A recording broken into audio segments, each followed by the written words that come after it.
Многим музыкантам, в частности баянистам и аккордеонистам, бывает необходимо набрать ноты с нуля или перепечатать рукопись.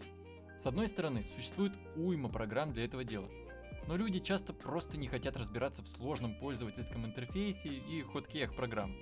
Сегодня я вкратце расскажу, как напечатать ноты для баяна и аккордеона в самой, как мне кажется, дружелюбной для пользователя программе MuseScore 4. MuseScore имеет открытый исходный код и создается по сути энтузиастами, так что его распространение сугубо бесплатное.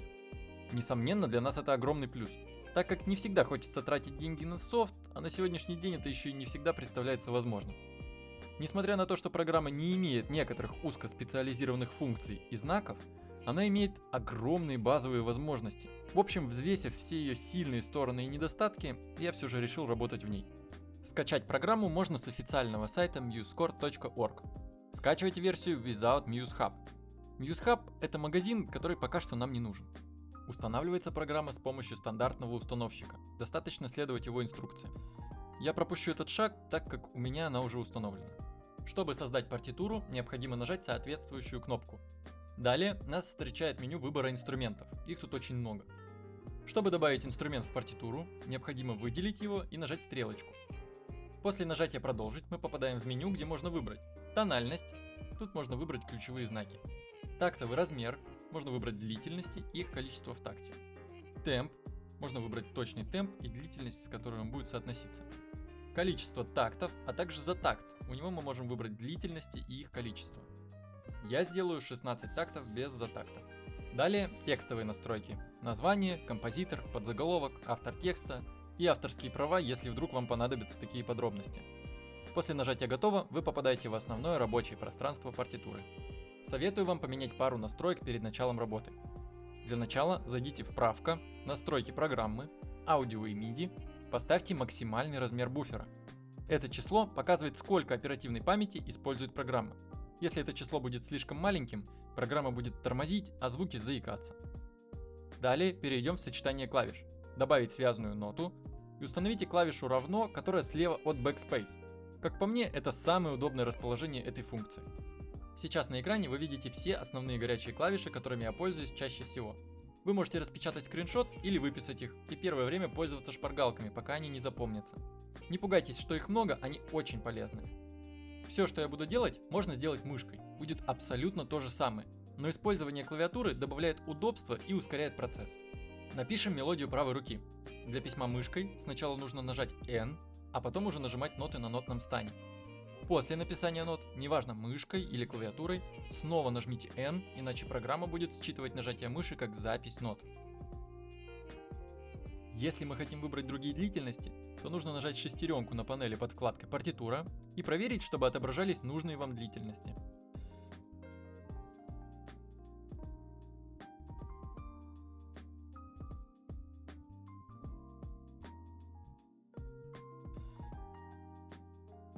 А теперь напишем то же самое с помощью горячих клавиш. Просто нажмем левой кнопкой мыши на паузу и наберем. Как видите, это сильно быстрее. Далее, для визуального понимания, все действия я буду делать мышкой. Чтобы перемещаться по партитуре, можно приближать, отдалять и перетаскивать условную камеру, хватая левой кнопкой мыши. Чтобы переместить ноту на какой-то интервал, нужно схватить ее и потянуть. Чтобы добавить аккорды, нужно снова нажать N и нажимать нужные ноты.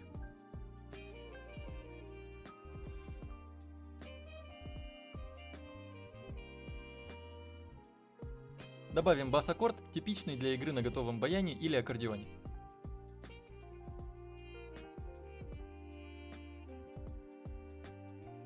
Чтобы добавить букву к аккорду, нужно нажать «Вид», «Палитры», в открывшемся меню «Добавить палитры», «Текст».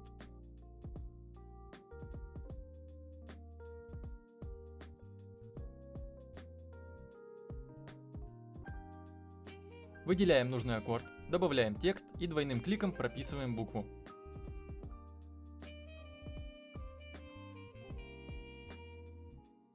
Если вам нужны знаки альтерации, то тут два варианта. Добавить палитру со знаками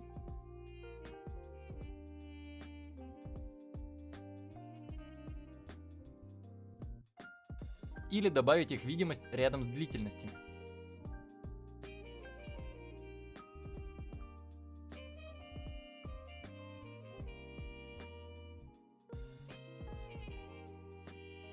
Бывает такое, что в нотах написано 2, 3 и даже 4-голосие. Чтобы его добавить, нужно нажать на шестеренку рядом с длительностями и отобразить голоса. Затем, выделив нужные нам ноты с помощью Shift плюс левая кнопка мыши, мы превращаем их в нужный нам голос. Если вы хотите добавить второй голос, но ноты оставить в первом голосе, то просто нажмите голоса в этом порядке.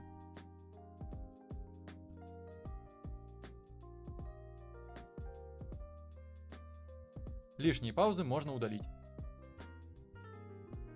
Как мы видим, аккорд после баса соль до мажор, но это не указано в нотах. Чтобы это указать, нам поможет двухголосие. Создаем второй голос у аккорда и вписываем нужную ноту на следующей 16 или 8. Остальные паузы можно удалить. Чтобы вернуть положение аккорда, нужно выделить его и нажать X. Далее вид, свойства, в панели выбираем малую головку, скобочки и выключаем штиль. Да, это может быть громоздко, но другого выхода я лично пока что не нашел.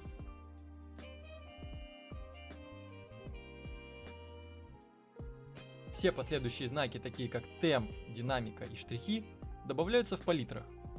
Для добавления на одну ноту достаточно выделить только ее. Для добавления на группу нот необходимо выделить их с помощью Shift плюс левая кнопка мыши или Ctrl плюс левая кнопка мыши. Разницу вы увидите сразу. Быстренько по ним пробежимся. Темп.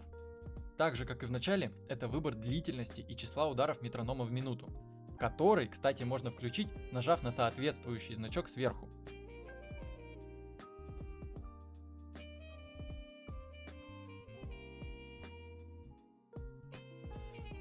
Динамика есть как линиями, так и буквами.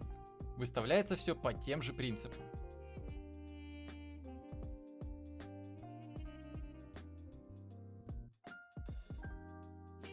Штрихи работают абсолютно так же, но тут вы можете увидеть разницу между Shift плюс левая кнопка мыши и Ctrl плюс левая кнопка мыши.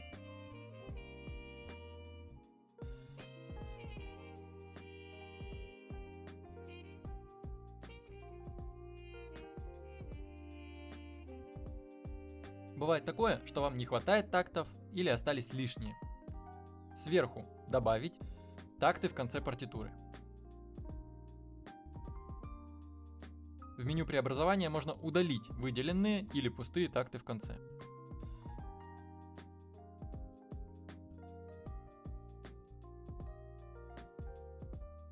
Я хочу обратить ваше внимание, что практически все, что я описал в этом видео, можно сделать с помощью горячих клавиш на клавиатуре. Это удобнее и гораздо быстрее.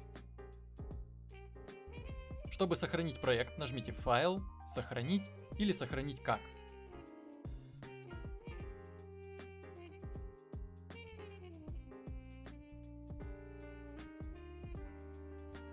Также можно экспортировать файл для прослушивания в формате WAV и MP3, а также PDF и PNG для печати или вставки куда-либо.